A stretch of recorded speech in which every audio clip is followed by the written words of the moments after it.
Univision sometimes is whiter than Fox News. What is the biggest misconception that irritates you about Salvadorans? That we only eat pupusas every day. So I have Daniel with me today. He is a journalist. We're going to be talking about the other Mexican border. He's an advocate for Central American voices and stories. Where do you go in New York when you need to buy eggs, milk, or a hot sandwich? The bodega. And he's kind of a big deal on Twitter. Stop. It's a big part of your story. Yes, it is. Definitely. It was the border crisis in 2014. We have one now. We've always had There's always a border crisis. There's always a border crisis, but there was a big one in 2014. I was really angry with how it was covered. Nobody from the Central American community was talking about it. They weren't giving the mic. I've been pitching Central American stories, these border stories, these like MS-13 stories, these Central Americans, like Central Americans in the US stories. And like nobody cares about that essentially. So that's why I took Twitter, because I was like, well, then I have to create my own sort of audience for this. My family, they're war refugees from El Salvador, brothers, sisters, mom, dad. I was sort of like the anchor baby, so I was born here. But yeah, it all started on Twitter, just being angry and yelling, and you can turn that into a career. I feel like your community, the people that follow you, is just so strong. And that's obviously great, but I feel like there's also downsides. Sometimes people put me on a pedestal, like I'm some kind of like voice for Central American community, and so sometimes there's a lot of pressure to like, why aren't you talking about this? That's not how you say that. And sometimes I get a lot of like intra-community trolling by the Latinx folks, especially when I critique the Mexican state. Like a lot of Central Americans go missing or die or like get deported from Mexico. Actually, Mexico deports more Central Americans in the US. So I think it's important to keep Mexico accountable. We should eat. Yes. We should eat some of this. So I'm gonna take a bite. I don't know if it's fully warm yet, but. Tell me what you think.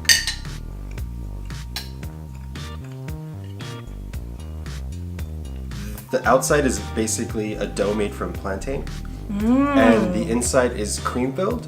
So there's no carbs. Plantain's a carb, I think. Where's the banana? I'm telling myself I'm eating fruit. But what about within the Latino community?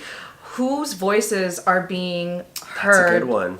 Latinx folks are like underrepresented in the newsroom regardless, and it usually tends to be like whiter, wealthier Latinx folks. They'll put like any Latinx person to talk about these issues because this is supposedly just a Latino issue. It's not. The specificity matters with these cases because like our country conditions in what we call the Northern Triangle in Salvador, Honduras, and Guatemala are very specific. It's like highest femicides, total bans on abortion, it's highest homicide rates, gang warfare, which come from a legacy of militarization and war. These Central American countries, they served as the battleground for the U.S. war against communism. We were one of the later stages of the Cold War, for sure. My parents fled that war, so like it's a very personal thing to me. And there have always been revolts in Central America against the system of exploitation and capitalism. It was communism and business interests. Yes, and so people kind of wanted to overthrow capitalism in Central America, and